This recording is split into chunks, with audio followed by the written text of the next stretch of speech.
એરિયાના જે છે માલતીબેન સોમાલાલ ગિલી દ્વારા તેમનો ધામગમન સંમત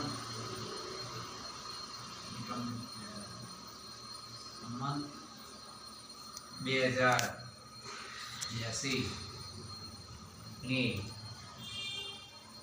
તારીખ છે 6/1/2026 ઓસવત ચોથ ત્રીજના ચોથ ભેગું હતું શરી હતો ચોથમાં એટલે મંગળવારના રોજ તેમનો ધામગમન થયો. ધામ પધાર્યા એટલે અવસાન થાય અને ધામગમન આપણે પ્રણામી સંપ્રદાયમાં ધામગમન બોલીએ છીએ. તો એમના પરિવારમાં એમના સગા સંબંધી જે છે એ બધા જ મળીને પારાયણ પાઠમાં હાજરી આપી હતી. એવા એમની સદગતિ માટે પારાયણ પાઠ કરાવ્યા હતા મંદિરમાં જ. તો તેમનો દીકરો છે માલતીબેનના દક્ષેશભાઈ સોમાલાલ. તેમના દીકરાના ઘરેથી છે કવિતાબેન દક્ષેશભાઈ અને દક્ષેશભાઈની દીકરી ઋત્વીબેન દક્ષેશભાઈ અને તેમની જ દીકરી છે માલતીબેનની શ્વેતાબેન અશ્વિનભાઈ એમના જમાઈ અને માલતીબેનના ને કુટુંબમાં એટલે દક્ષેશભાઈના કાકી થાય નલિનીબેન અને નિહલ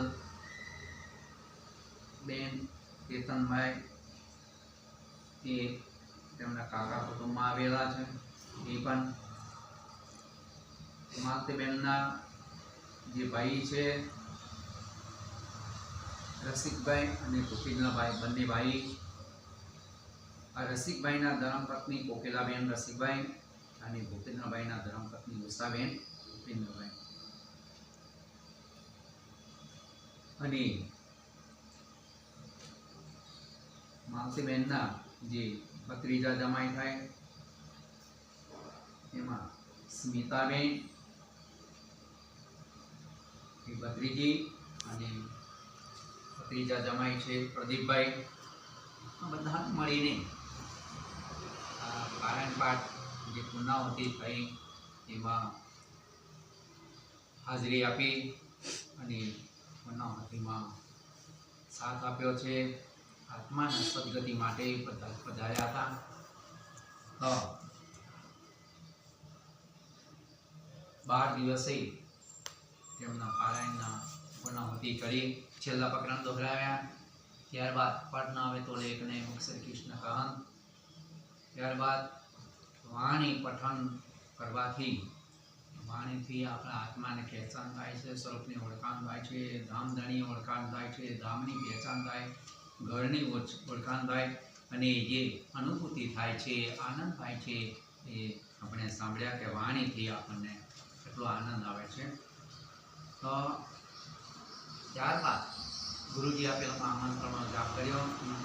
ત્યારબાદ 17 ચોપાઈ દોહરાવી અને ફળ સ્વરૂપે જે ચોપાઈ આવી છે એ ચોપાઈ જે છે નિરંતર કિતાબ 70મો પ્રકરણ છે. ચોપાઈ નંબર 3.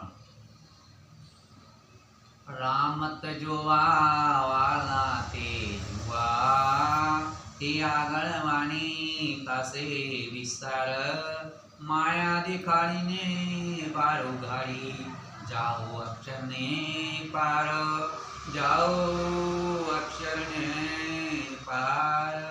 ભલે શ્રી પ્રાણનાથ પ્યારે કહીએ નામના ધણી અક્ષરાથી શ્રી કૃષ્ણ પારબ્રહ્મ પરમાત્મા પુરુષોત્તમ નામ ધણી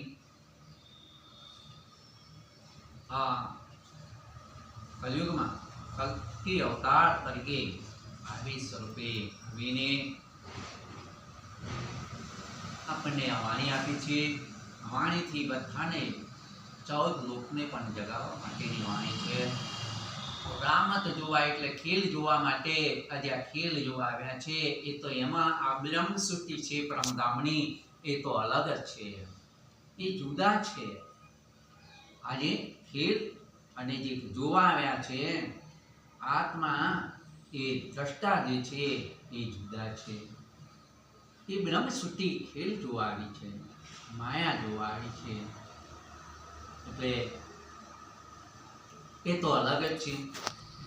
અને જે આ વાણી જે છે એ વાણીનો પ્રચાર પ્રસાર એ બ્રહ્મસૃષ્ટિ થકી એ જુદા છે. એટલે એમનું જુદું જ વર્તન, જુદું જ વાણી વર્તન, જે આ સેવા પણ તેમનો પ્રકાર પણ જુદો જ છે.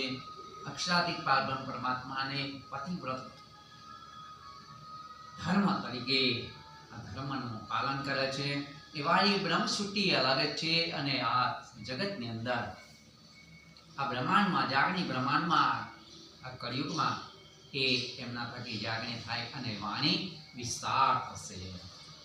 પ્રાણનાજી કહે છે કે આ વાણી આવી રીતે વિસ્તાર થશે. આગળ જે મળ્યું છે જ્ઞાન એ સદગુરુ મહારાજના થકી તારતમ મંત્રથી તારતમ વાણી એટલે કે આ શ્રીમુખ વાણી, અને એ માધ્યમથી પારાયણ પાઠ થાય, ચર્ચા સત્સંગ થાય, એના માધ્યમથી આખા જગત પણ વાયા બધાને 14 લોક સુધી આ વાત પહોંચાડવાની છે.